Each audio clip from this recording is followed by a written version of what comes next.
Barry Prasad. I'm a speech and language pathologist, and I am co-author of the CERTS model and author of Uniquely Human. I'm here to discuss multimodal communication with you. And let's start with the basic premise that all effective communication is multimodal. And what do we mean by that? We're talking about the use of different modalities to express intentions and to understand the intentions of others. So how do we express our intentions? Well, we do that through pre-symbolic means, including gestures, vocalizations, and facial expressions. We often use icons, photos as well. Some people refer to that as quasi-symbolic. And of course, we could communicate symbolically by speaking, by typing out words, using computer-generated text-to-speech, sign language, and eventually engaging in conversation over multiple turns with others. What do we express? We express a range of functions and intentions, our basic wants and needs, our need for social control and self-determination, such as refusing and protesting, making choices. And also we communicate our desire to connect socially and to express emotions to others. There are many benefits to multimodal communication. Multimodal communication is richer. We might be spelling on a spelling board, but we also might be using facial expression and gestures. Therefore, our communication becomes more readable. If we are dysregulated and we can't use our highest means to communicate, our highest symbolic means, such as speaking or typing, then we can shift to other means to communicate. And that helps to repair communication breakdowns. My name is Amelia Corpinen. I am non-speaking, but use many other ways to communicate. The tools that I currently use are lettering numbers, stencils, letterboards, whiteboard and paper choices, an external keyboard, stylus pen, some handwriting and sign language. Multimodal communication for someone like me is so important. My needs are different every day, sometimes even every hour, and what sometimes works may not work the next day. My teachers and communication partners have to know how to read my body to evaluate what works best in each situation. They have to know how to support me with all the tools that I use and come up with new ones if need be. Also, I need different tools at different settings. Communication is more than talking. It's the lifeline to love, friendship, needs, and success. In this module, our goal is to introduce you to different response methods, different ways that non-speaking students can communicate responses using text-based, multimodal, augmentative, and alternative communication.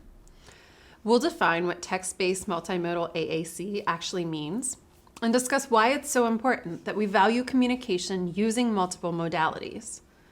You'll have the chance to learn about different response methods and different strategies to scaffold communication opportunities. Finally, we'll discuss some considerations for functional communication plans. When starting out on this journey, it's important to remember that we're working on gaining purposeful motor control. We have a number of stepping stones to make this process easier. Many people assume the keyboard is the best place to start because their students are pros at finding their favorite YouTube videos on the keyboard. We have no doubt that our students are very capable of finding those videos. However, those are neural pathways that are often over-myelinated in the brain, meaning these actions tend to be automatic, where our students don't really have to use higher level thinking for those YouTube videos. When it comes to communication, we are focusing on purposeful motor control, which is a whole other ball game. Our goal is to build new neural pathways that don't have to compete with the existing pathways by making the targets easier, giving the student a new communication system that doesn't have competing pathways ingrained, and reducing the visual field. We are setting our students up for success. Our goal in this module is to show you a variety of strategies to help your students use multiple modalities of communication using purposeful motor pathways. We want to emphasize that there is no one right way to communicate and that every student deserves access to their preferred methods of communication. Some communication methodologies prescribe a rigid, step-by-step recipe to using their specific communication tools and their specific instructional methods.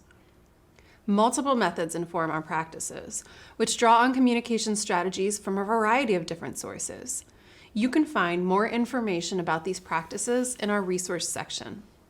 We recognize that each student is unique and likely communicates in multiple and varied forms. And that's why this course is designed to address core competencies for educators and people who support non-speaking autistic students learning text-based multimodal communication. We intend to expand students' access to opportunities and modes of communication beyond typical symbol-based communication apps, while still acknowledging that those apps and low-tech supports may still play a role in the overall functional communication needs of students.